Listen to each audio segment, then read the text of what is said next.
welcome back to the aisle. On today's episode, I have Aaliyah here. Hi. She's going to be my co-host, and we're going to say something that might surprise you a little bit. This is kind of a little bit out of the ordinary for us, but it's very, very true.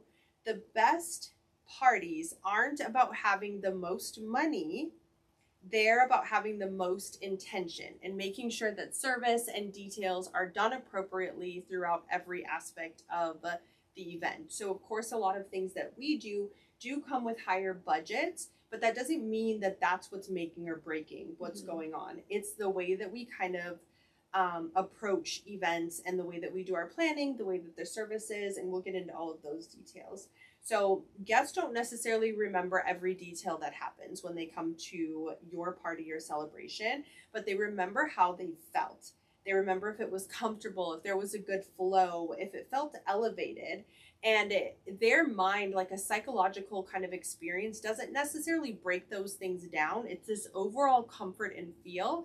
And there's things that you can do if you're putting on a party or an event that will automatically make your guests feel super in tune for those things.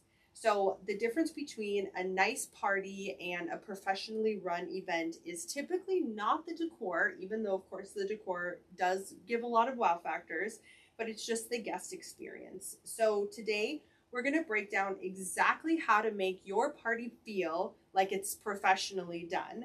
We're going to talk about greeting guests, music sound levels, temperatures, seating, space, food presentation, and the little details that are going to make everybody say, this is one of the best events I've ever been to.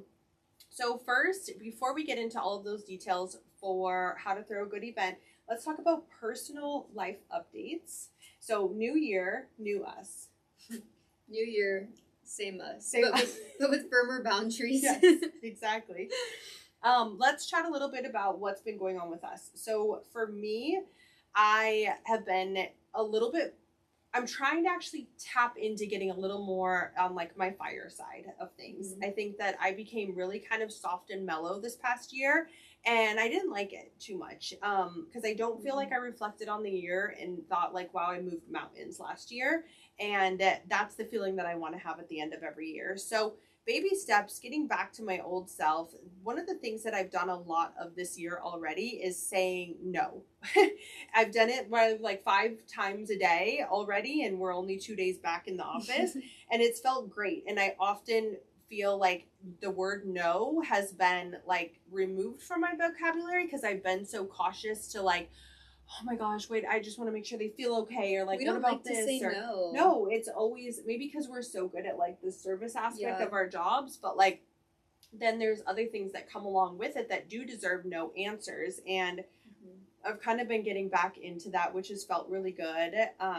So that's what I have to update personal life. What about you? And you've been on a major Pilates kick too. Yeah. You're going every day. I know, it just feels so good. Like it, because the last couple months I fell off last year, and like whenever I fall off of like a fitness cycle, I'm always like so bummed at myself, and so I'm like, okay, I'm not gonna do it again. Yeah, this one sucks. I need to get back on. I feel like that's like, I've been in hibernation mode. Yeah. That's my life update. I've been hibernating severely for the past couple of weeks. And then I got sick, so that kind of took me out. But yeah, I feel like my New Year's resolutions are obviously being more disciplined in terms of like working out, like my schedule, like not like letting things go, like letting things slip. But I'm like so in line with you. Like I feel like I am such an overthinker and such a people pleaser because I just don't want to let anybody down. And with our job, it's so hard. Yeah. It's so hard because there's so many emotions involved. But yeah, I think that that's what I'm working on. Good. I'm struggling. It's a good thing. I usually struggle. I'm not struggling today. I'm having a great day. That's so good. And then as far as BTS goes, we are going into our first wedding of the year. By the time this airs, will have just gotten back from our first wedding in Cabo. This is going to be an absolute fairy tale wedding. I'm super excited about it.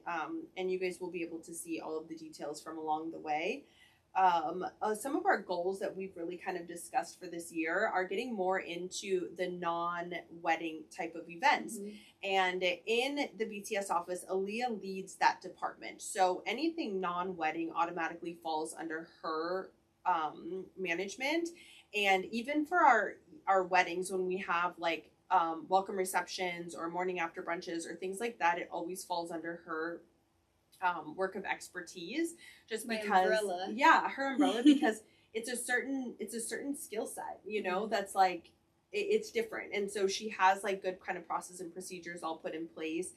There's often a lot of really small details that go into that, similar to weddings, but not as romantic, more just like depending on what the event is for. Yeah, and like so, more thoughtful. Mm-hmm. And like I love a social event too, because you're also doing all of these details, but in such a way smaller timeline. Like mm-hmm. I think we like under a month like, usually. Yeah, like we have so many pop-up events. Yeah. And so that's kind of something we're really intentional about this coming year, is just filling up our calendar with some of those really cool things. Specifically like the brand pop-ups. Mm-hmm. I'm like obsessed. Like we love the birthday parties and all of those kind of things, but like the brand pop-ups are just so I don't know. I think it's like the marketing element of it, the branding element is just like something that I'm so attracted to. It's just a vibe. Mm-hmm. It is attractive. It's really cool. So that's where a lot of our focus is going to go. So we're going to get into the main part of our episode today. And I want to just start off and just saying that all weddings, like events and health and wellness events, that's another thing that's just been all over TikTok lately. Anniversaries, birthday parties, influencer events, just anything that causes for a celebration. They all deserve to feel professionally done. And sometimes when people are throwing these type of events, there may not be a huge budget behind them. Like, a kid's birthday party sometimes doesn't come along with a huge budget, but you really want it to feel elevated. Or maybe an influencer that's just starting out and getting into events. Maybe there's not a lot of kind of capital to pull from for that. And just because there's not a huge budget, that doesn't mean that your event doesn't deserve to feel professional. So we want to share some of our little secret kind of remedies so that you guys can take notes. And if you're planning an event, you have this in your back pocket. So that way everybody says, wow, when they come to it. Wow. Yeah.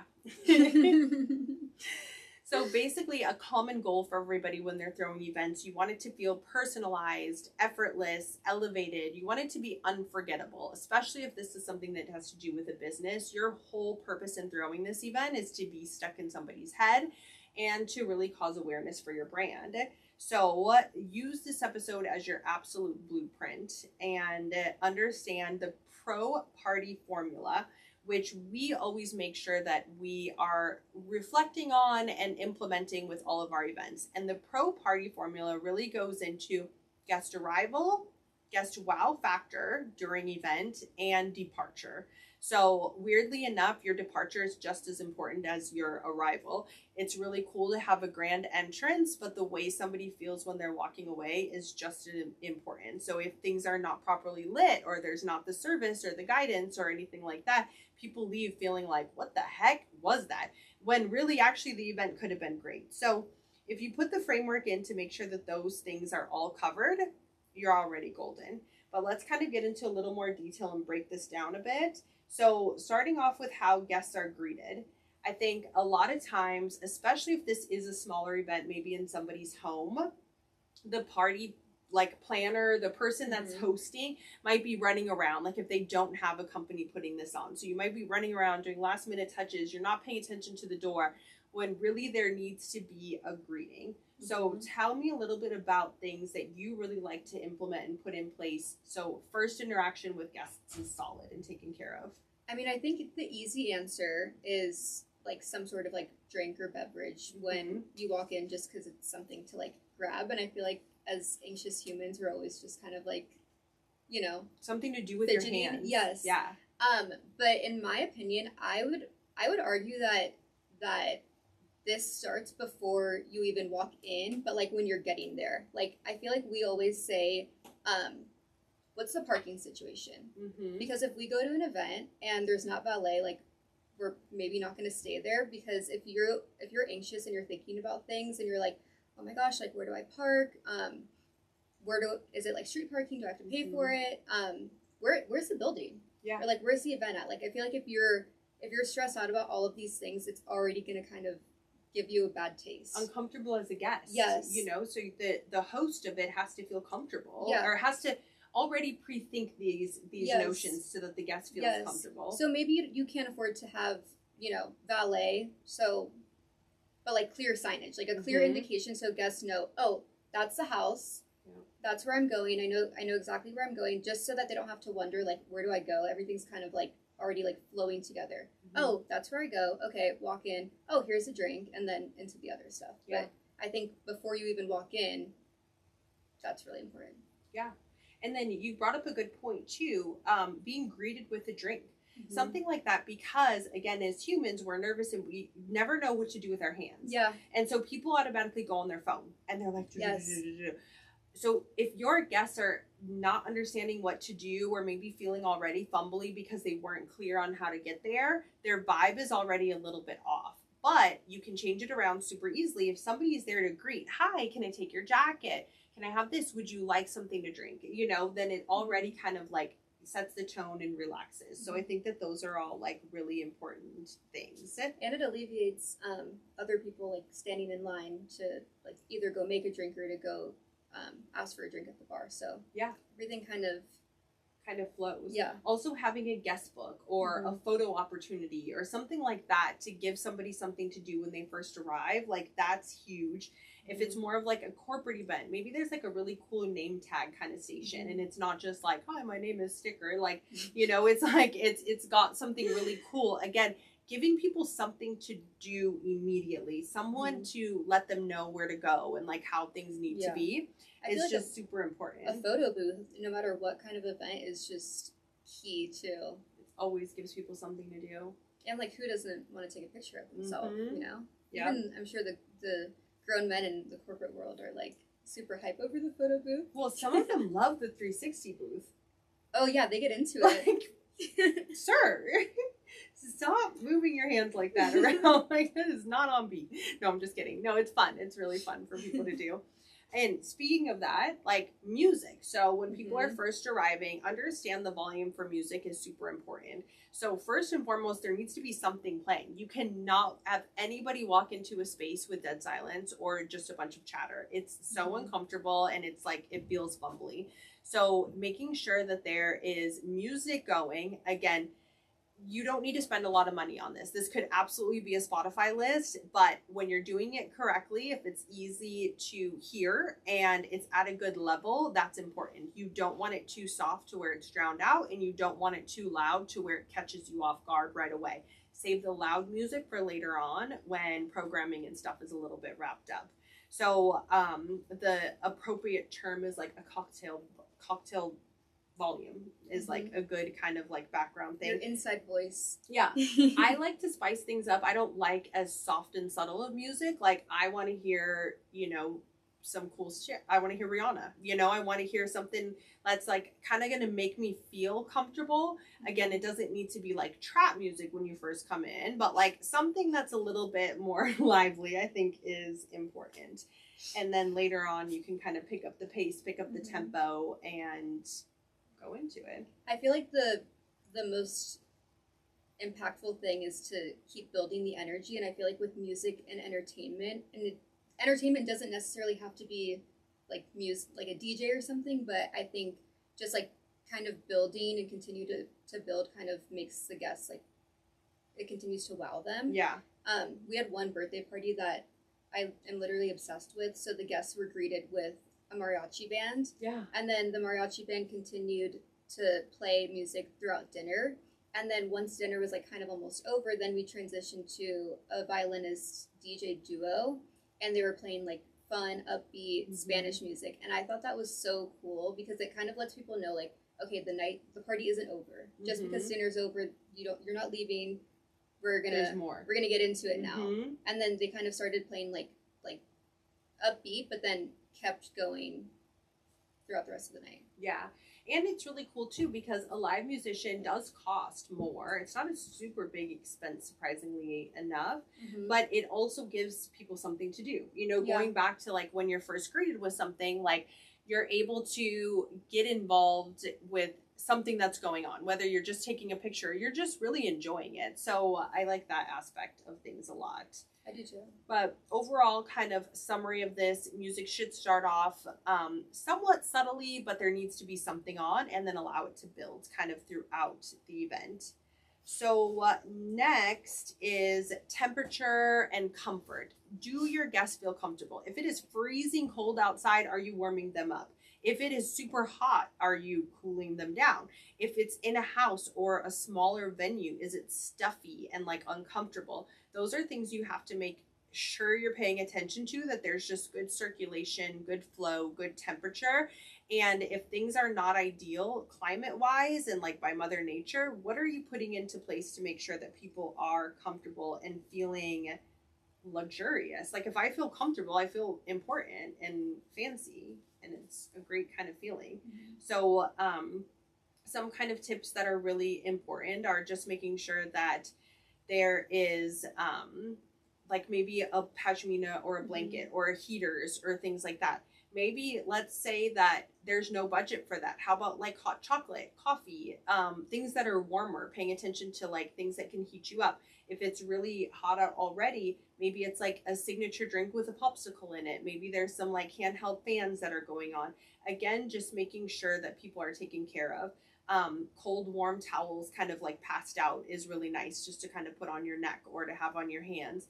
Those are the details that are important. And then understanding that if people are coming to something, they're going to want to have like places to go. So the temperature is important and the flow is important for things.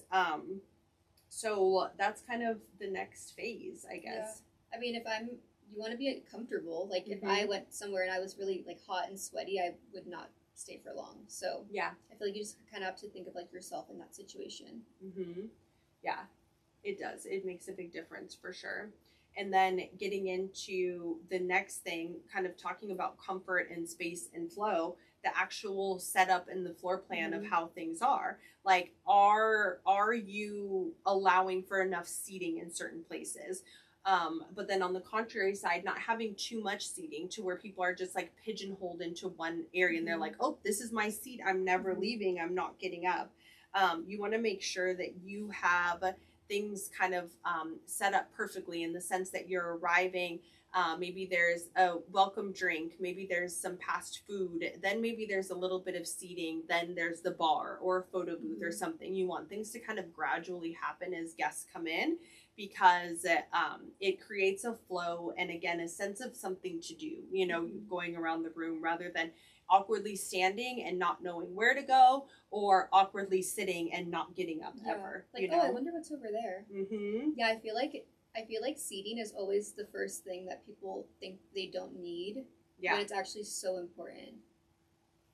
It's important. Seating is important. Like, I can't even tell you how many times, like, if we get into back to weddings, like after hours, where people are like, no, everybody will have just been sitting through dinner, so we don't need seating. Like, no.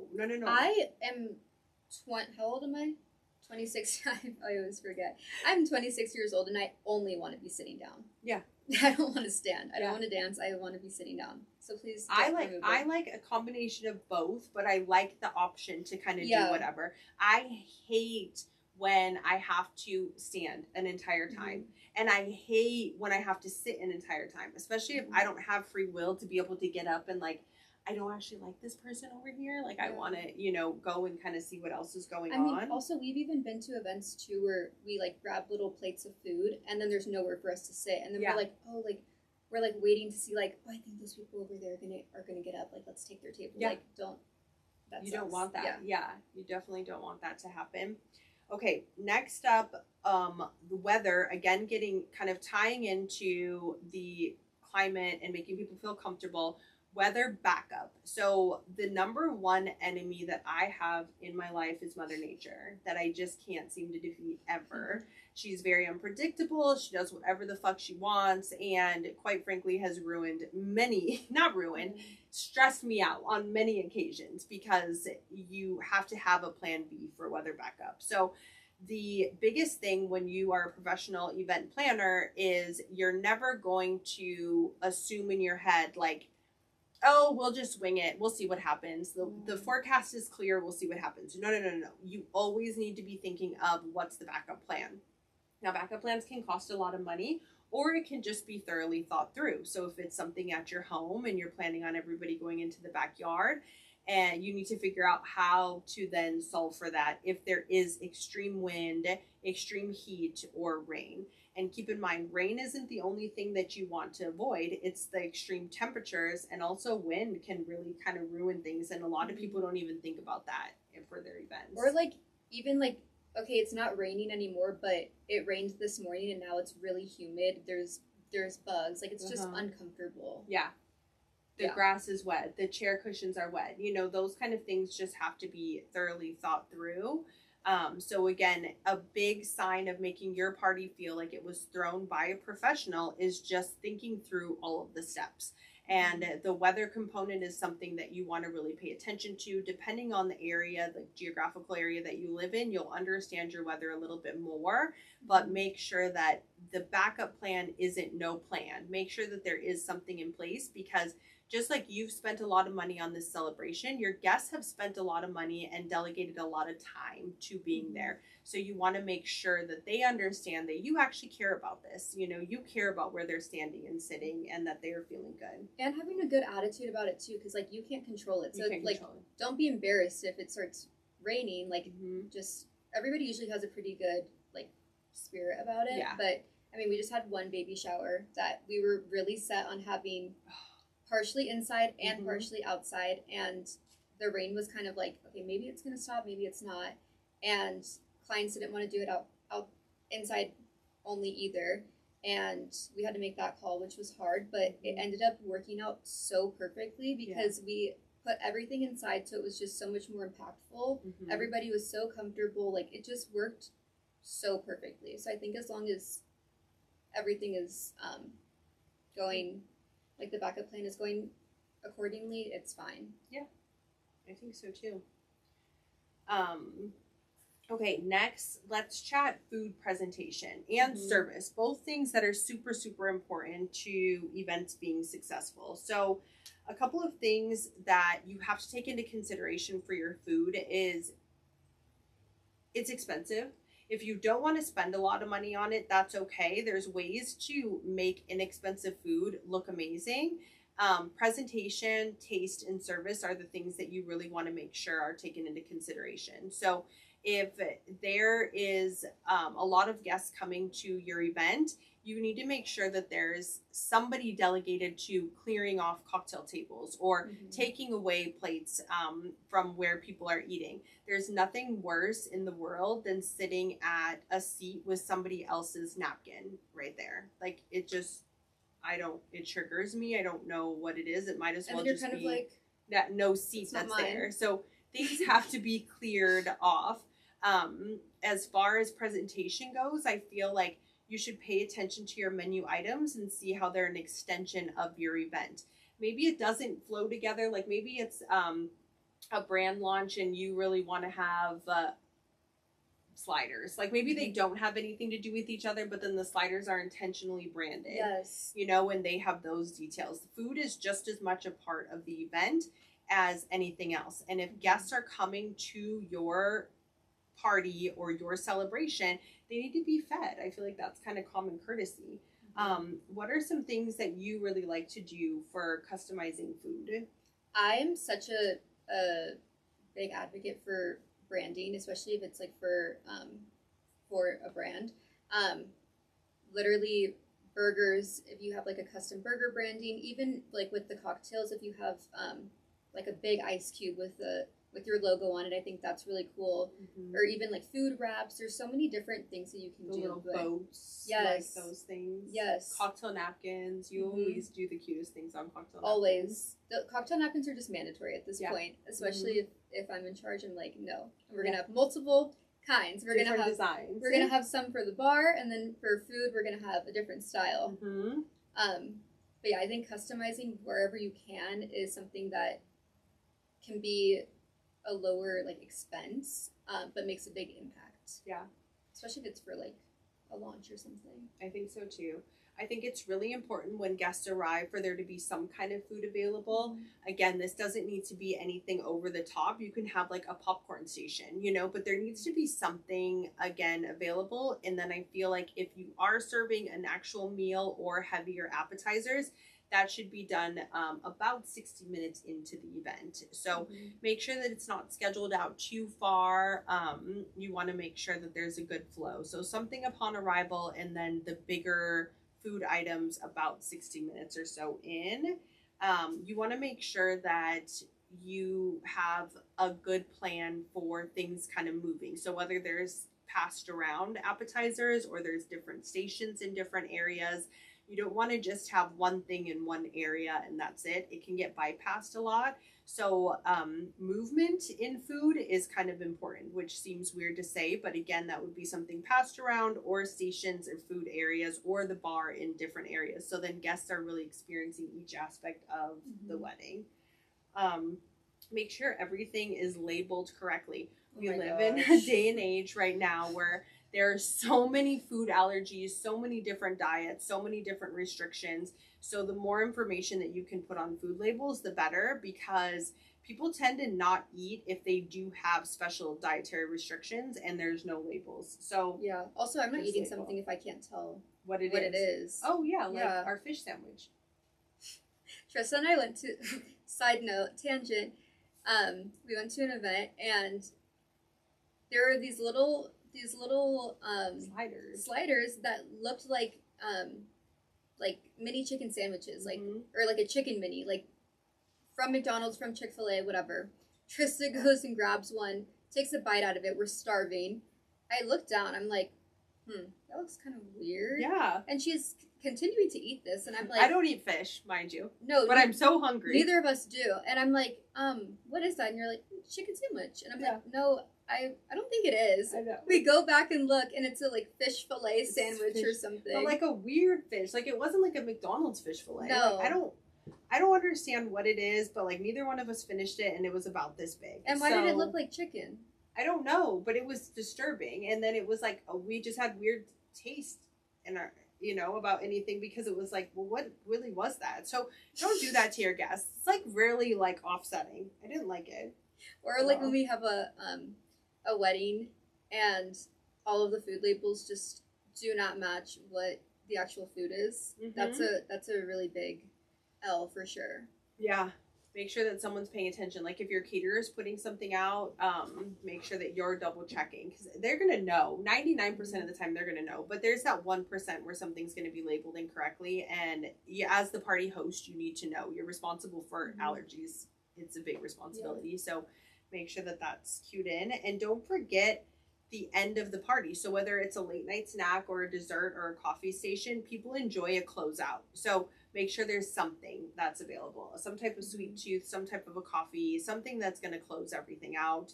And I think that's a really important detail for sure. Yeah, especially if it's like if you do all of these steps, you want something to remember the party by, because you just had such a fun time. Also, I feel like everybody wants to take something with them. Yeah. So some kind of a sweet treat, or even food in general is nice to take away, because sometimes during events you don't really get a chance to eat, even if there is a lot of food. And then you're hungry. I feel like 9 times out of 10 when we're attending events, not when we're throwing them, I'm so hungry when I'm leaving. I'm like, crap, I talk too much, and then I didn't get any food. I want to go to McDonald's. Yeah. Another thing too that we did that I absolutely loved was we did one baby shower, and there was a live painter doing perfume bottles. So that was cool, because guests had something to do when they got to the event, and then they had to let their perfume bottle dry, so then on their way out they picked it up and then got to take it home with them. So I feel like that's like an example of something that's really intentional because it's an activity for you to do when you get there, and then it kind of like circles around and you take it home with you. Yeah, for sure. Okay, let's chat about ambiance. So in the very beginning of this, we said that decor isn't actually the main factor in what's going to make your event great or not.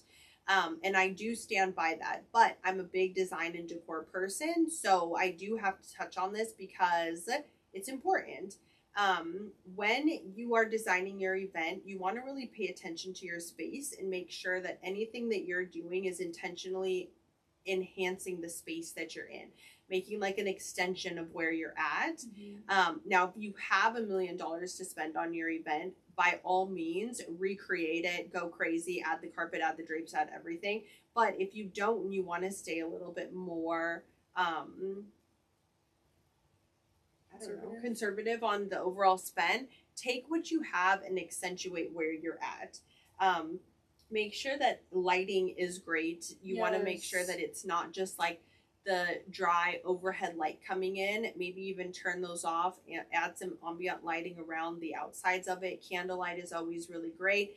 Make it warm. Make it feel like a hug. Make it feel like it's, you know, a great place to be, a great safe space. I'm going to put that on a shirt. I'm going to walk into a hug. make it feel like a hug. Yes. Okay. And then always make sure that you are utilizing like the colors that are in the space. You know, if you're going to do a party and there's a lot of neutral colors around, probably don't do something that's harsh that's going to contrast around it. And vice versa, if you're in a space that has more kind of like modern bold colors, don't do something super subtle that's just going to get eaten up by the space. Make sure you're working within the means of where you're at. And don't forget that lighting matters, what you're seeing matters, but also the overall scent matters. It's like when you go into a nice hotel or like anything that screams luxury, they have like scented air in there because again, you're creating this warm feeling throughout. And it's super easy to do that with scented candles and or maybe warm aroma from food that's cooking or something like that. Just make sure you're paying attention to the scent so that it feels good. Especially if you're using like flowers that smell bad. Ew. Yeah. No way. We don't like it. So yeah, those are our tips for our ambiance for sure. Okay, now in the very beginning of this, we talked about making sure that the arrival was great, that there's a wow factor, and that your exit is amazing. So let's talk about wow factors and what that can maybe be, because there's crazy elaborate things that you can do, and then there's more kind of realistic subtle things that are still wow factors that people recognize. So you want to make sure that you're kind of building on a moment, maybe like some type of a surprise, maybe it's some type of like deep impactful announcement that you're doing. Depending on what the event is for, some type of a surprise or an announcement is going to be key for your event. What are some other things that you think are super important that can be wow factors? I love like a statement display area that is kind of like multi-functional. I think that's really impactful. So whether it's like a dessert display background that you like put all of the treats on, and then you can also use to take pictures in front of, or like a photo booth backdrop that's branded. Yeah. That actually like is useful for your guests, I think make a really big difference. Yeah. Because they're like utilized a lot and they're focal points. Yeah. I think so too. Any type of like interactive service is always really big. Any type of activity is really big. Like we did a baby shower and we had like a little painting station, and you could paint a onesie, or you can paint these little baby Nike shoes, or something like that is like a wow factor. You don't see it at every single event. It allows for people to do something cool and is a good experience. So that can always be any type of performance is a wow factor. Whether you're doing fireworks or a fire dancer, you know, like a big kind of show, I guess you would say, would be like a, oh my gosh, we love this so much. Anything that like they just normally wouldn't see. Yep. So make sure that you're having something, again, related to your event. So take these ideas and see how does it fit into what I'm celebrating or what I'm planning or doing. and then the end of it. So the very end, the conclusion of the event is so important. I can't tell you how many times I've left somewhere and it's unorganized, or there's no lighting, or it's just like so all over the place, and it just makes you feel like, oh, like, well, that was really difficult getting out of. Another thing Aaliyah had said about like the entry, if you are able to have ballet, that's great. If not, you're at this event for how long, and then exiting, and if you have to like go for a hike in order to get to where your car is. Also, like if you have to pay for, if you have to pay for parking, or like if you're on a metered spot, like you don't want to be checking your phone the whole time. Like, oh, like do I need to go like add more money to my parking, or like I can't stay for the whole party because my parking ends at this time. Like that sucks. Yeah. It's a big deal. So walking through that and understanding how to solve for problems that might come up with guests is really important. You want to make sure that you're also being intentional with how an event ends. You want to land your plane. You don't want it to just kind of coast forever and ever to where people are like, I mean, are we supposed to be here? Are we not supposed to? Those are just things that you can kind of ruin things. So a lot of times hosts of parties want the party to go on forever, and we run into this a lot of times. They're like, no, one more song, or like, let's extend the band, and it's like, no, it was great, like the end, we're ending things. Sit down. So go to bed. Make sure that there's like intentionally an ending rather than things trickling off and dragging out for so long. That's really good too. Also, it's so awkward when we go to events sometimes, and like it's not clearly defined like what the series of events are, so it's kind of like, can we leave, or like is there something else happening? So like even maybe like a special touch could be like having like a little program somewhere. Because that's always so awkward when you don't know what's going on. I know, I think that's really important. And even just kind of having important things like an exit snack or something. Like, okay, make sure you're getting this on your exit out, or, you know, something that happens that allows everybody to understand. But if you follow those touches, you're pretty good, you know, as far as making sure that people's exits are just as important as the entrance. So basically, just to kind of wrap this up, if you're hosting something this year and you want to make it feel elevated, make sure that you are paying attention to really basic things. The way people are arriving to the event, the comfort that people have at event, making sure that there's clear ideas for what's going on and how the flow is going, and making sure that their exit is just as important as their entrance. So if you want to help and understand how to do parties the way that we do them, feel free to always reach out to us, send us a DM. And we can always help with those kind of details as well. Slide in our DMs. Yep. They're open, maybe, depending on who you are. All right, guys. Well, thank you so much for joining us here. Of course, you guys know the Aisle comes out every Tuesday.